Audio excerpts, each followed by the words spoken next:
अशी चिक मोत्याची माळ होती ग 30 तोळ्याची ग.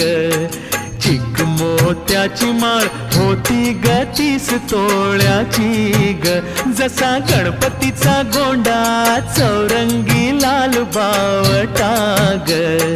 गणपतीचा गोंडा चौरंगी लाल बावटा ग.